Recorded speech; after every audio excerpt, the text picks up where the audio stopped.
dérapage sur le fait qu'il avait envoyé un émissaire vers son frère Tchani, un frère qu'on affame parce que Macron l'a voulu. Oui. Et un frère qu'on pense qu'il y a encore des liens de fraternité avec ce frère qu'on a voulu déstabiliser. Mais rétablissons les faits, puisque je n'ai jamais parlé de ça. Aujourd'hui, je parlerai de ça. Bonjour à toutes et à tous et bienvenue sur Afrique Atlas. Découvrez dans cette vidéo les révélations inédites du général Tiani sur le rôle du Bénin dans la déstabilisation du pays frère, le Niger. C'est vraiment incroyable. Ce qui s'est passé avec le Bénin, je ferai peut-être l'économie de m'étendre, mais il est de mon devoir de dire aux Nigériens ce qui s'est passé avec le Bénin et peut-être la lueur d'espoir également dans le cadre toujours de nos relations avec le Bénin. Je dis bien peut-être. D'accord.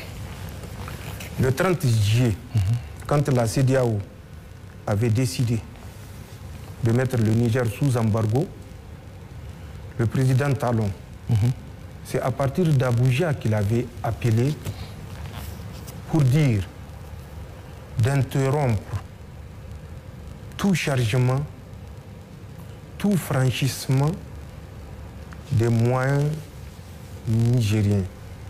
Quand je dis moyens, je veux dire moyens automobiles qui chargeaient au port de Cotonou ou qui ont chargé de l'intérieur du Niger et qui sont sur le pont de Malanville, poste frontalier. D'ailleurs, l'unique que nous avons avec le Bénin. C'est à partir de Abuja au Nigeria qu'il avait pris cette décision. Parce qu'il fallait punir les Nigériens qui ont osé prendre leur destin en main. Tout à fait normal, en tant que président du Bénin, qu'il donne des ordres. Même si nous pensons qu'il y avait une autre façon de faire qui consistait à laisser transiter ce qui est chargé au port de Cotonou. Mais c'est une décision souveraine prise par un responsable d'un État souverain. Nous avons vécu cet embargo total du côté de notre poste frontalier avec le Bénin. Le pipeline, entre-temps, les travaux n'ont pas été impactés par l'embargo.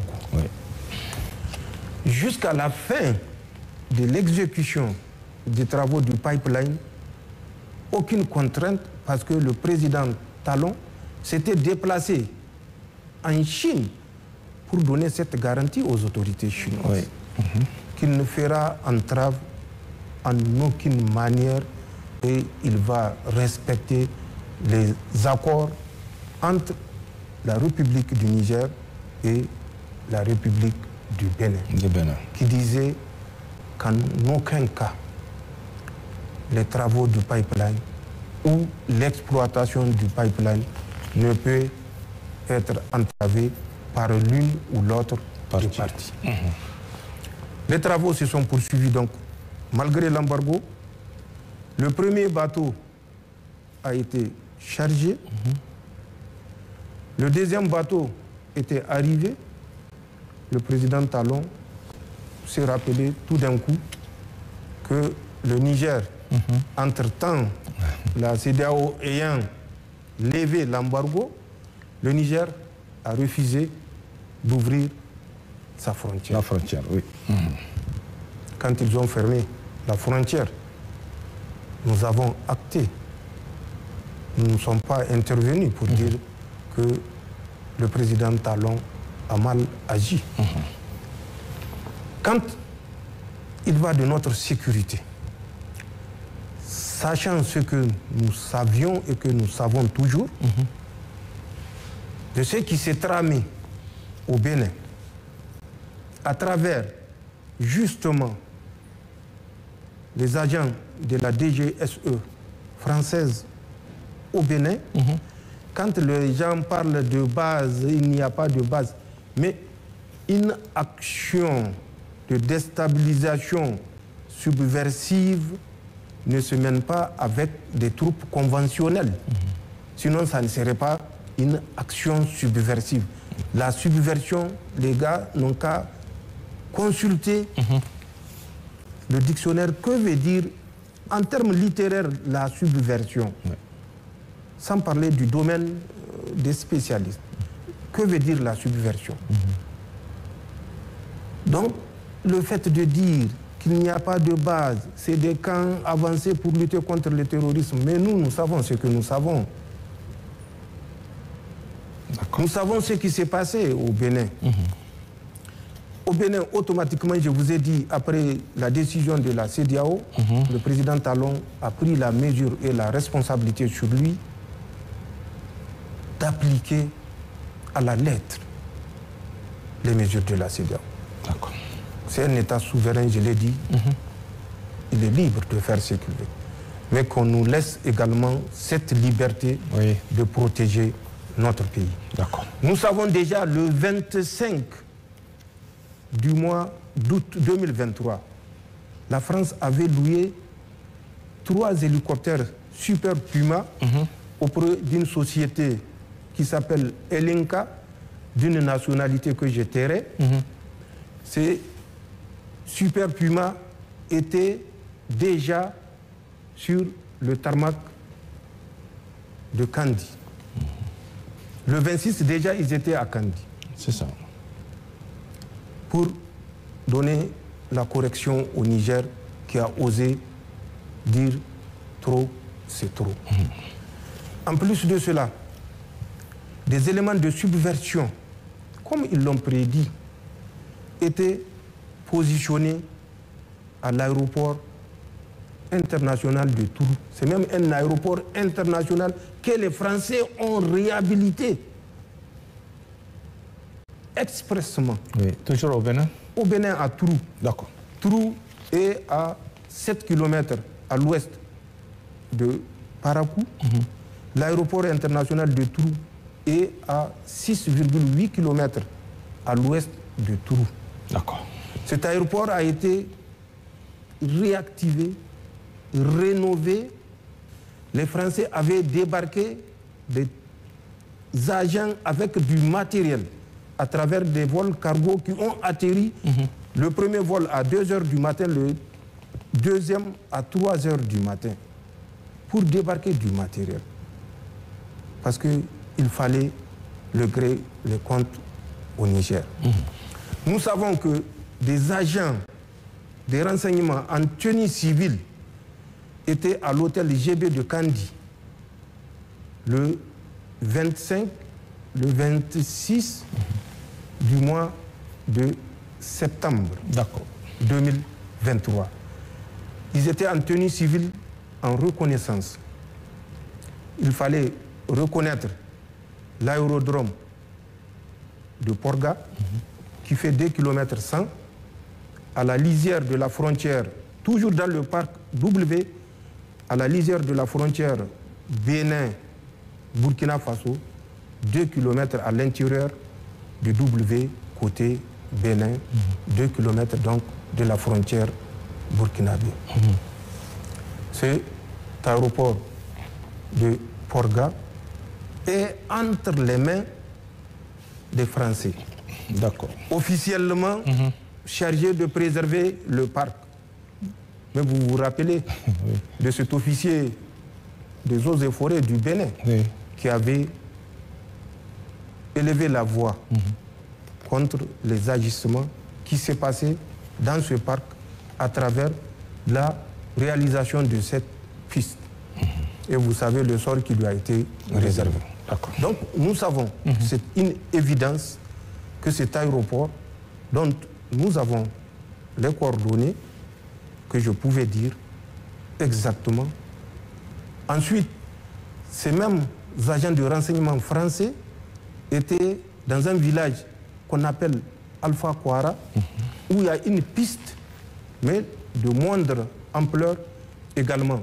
Nous avons les coordonnées de cet aérodrome où les Français étaient partis en reconnaissance, toujours accompagnés des agents subversifs français. Nous savons que l'école normale de Kandi, qui a été abandonnée, une école normale abandonnée qui est à la sortie nord de Kandi, est occupée par ces agents subversifs français où ils avaient évolué avec 10 Toyota Hilux, une matriculation civile, notamment de l'administration béninoise. La sécurité de ces gens était assurée par la police républicaine du Bénin. Nous savons également, toujours dans leur recherche des points, des positions à partir desquelles ils vont déstabiliser le Niger, ces mêmes agents ont effectué une mission de reconnaissance sur les hauteurs sud-ouest du village qu'on appelle Madikali. Nous savons tout cela, avec les effectifs précis. Je le rappelle, ce n'est pas des bataillons, ce n'est pas des compagnies, mais c'est des groupes d'agents subversifs qui évoluaient en tenue civile et avec des éléments des forces armées béninoises, eux-mêmes en tenue civile. Donc nous savions tout ça. Nous savions mieux que ça des vols de reconnaissance que les Français faisaient à partir du Bénin. Et en prenant souvent les précautions pour rester à l'intérieur du territoire béninois.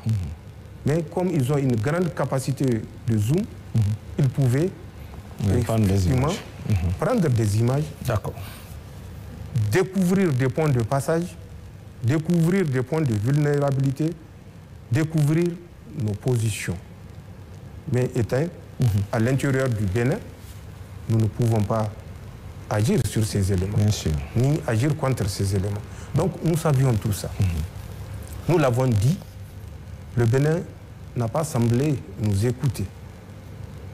Les gens ont fait du dilatoire pour dire qu'il n'y a pas de base, il n'y a pas de régiment, il n'y a pas de brigade, il n'y a pas de bataillon.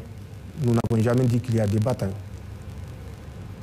Il y a des agents de déstabilisation subversive français à l'intérieur du Bénin. Ils ont fait leur relève début du mois de juillet. Nous les suivons. Une nouvelle équipe est venue. Leurs relèves ont eu lieu le 5 juillet. Nous le savons. Qu'ils sachent que nous le savons. Et qu'ils s'en tiennent pour dire que nous épions tous leurs faits et gestes. Ces agents français étaient ceux-là même qui ont donné des instructions directes aux terroristes pour vider tous les villages agricoles de la région de Tillabéri. Ils ont donné des instructions claires de massacrer des populations pour les pousser à quitter et ne pas exercer d'activité agricole. Nous le savons. Ils ont fait pire que ça. Mais nous savons tout ça et nous tenons compte de tout cela pour décider de la sécurité des populations nigériennes. Le Bénin, le président Talon a fait beaucoup de tapage sur le fait qu'il avait envoyé un émissaire vers son frère Tchani, un frère qu'on affame parce que Macron l'a voulu, et un frère qu'on pense qu'il y a encore des liens de fraternité avec ce frère qu'on a voulu déstabiliser. Mais rétablissons les faits, puisque je n'ai jamais parlé de ça. Aujourd'hui, je parlerai de ça. De quoi s'agit-il? Le 26 du mois de juin, le PDG de China National Oil Development Company était venu ici, à Niamey. Je l'ai reçu en audience avec l'ambassadeur de la République populaire de Chine. Il a émis le vœu qu'une rencontre puisse avoir lieu, une rencontre tripartite. Au moment de l'audience, il y avait le conseiller technique en matière du pétrole, il y avait la DGA du WOPCO qui était présent.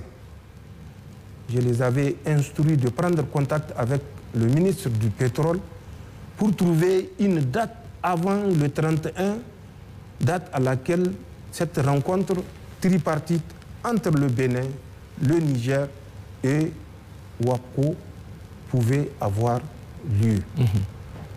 C'est ce qui a été fait. Déjà, les échanges sont partis le 26, je crois, du mois de juin.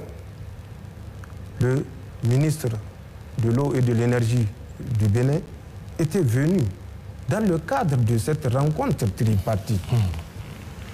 Il se trouvait qu'au moment où il était venu au Niger, le Premier ministre était en déplacement. Le ministre de la Défense qui assurait son intérim était en déplacement. Malheureusement, la deuxième personnalité dans l'ordre protocolaire qui devait assurer l'intérim était le ministre d'État, ministre de l'Intérieur. Il était couché. La troisième, c'était le ministre de la Santé, qui a reçu le ministre béninois à l'issue de la rencontre qui avait duré 2 jours, 48 heures, dont les images ont circulé, ont été passées à la télé nationale, où il se disait satisfait de la mission qu'il avait effectuée dans le cadre de cette rencontre tripartite. Tout d'un coup, il a pensé qu'il est porteur d'un message du président Talon vers le président Tchiani. Et il a souhaité me rencontrer. Les messages officiels font l'objet d'un traitement spécifique à travers le ministère des Affaires étrangères. D'accord. Il aurait fallu qu'il le dise avant de quitter le Bénin. Après la rencontre tripartite, il souhaiterait transmettre au président du Conseil national pour la sauvegarde de la patrie un message de son frère, le président Talon. Le ministère des Affaires étrangères lui aurait répondu en fonction de mon calendrier. Voilà ce qui s'est passé. D'accord. Et voilà la vérité, les faits, et ça a donné lieu à une polémique internationale. Puisque je crois que le président Talon était à l'époque au Brésil, quand il a fait un tweet pour dire que le méchant président de la transition du Niger a refusé de prendre la main fraternelle qui lui avait été tendue à travers un porteur de messages. Voilà ce qui s'est passé. D'accord. Et ce sont des faits. Ce n'est pas un tissu, c'est des faits, et les faits sont vérifiables. Donc, tous ces agissements ont conduit les deux parties à être chacune sur ses gardes. Bien sûr. Nous avons la responsabilité de la sécurité de notre pays. Nous avons la responsabilité de la sécurité des citoyens nigériens. Nous prendrons les mesures nécessaires pour ne pas répondre devant Dieu d'avoir trahi la confiance des Nigériens. D'accord. Le jour où nous saurons qu'il n'y a aucune menace du côté du Bénin, nous prendrons les mesures appropriées. Et nous espérons, à travers des démarches déjà qui sont initiées de part et d'autre, particulièrement, je profite pour remercier le président Soglo et le président Yahi Boni qui ont fait le déplacement, malgré le poids de l'âge, pour venir vers nous et nous demander de renouer le fil du dialogue. Dans la même lancée, nous avons envoyé une mission qui est partie, conduite par le ministre d'État, ministre de l'Intérieur, et qui a échangé, et au retour, qui nous a fait le point de cette mission. Il y a des perspectives, mais la sécurité est l'urgence la plus urgente. Donc, il y a des perspectives de reprise, mais la sécurité d'abord, conditionnées par des mesures de sécurité. C'est une question de responsabilité vis-à-vis du peuple nigérien. D'accord.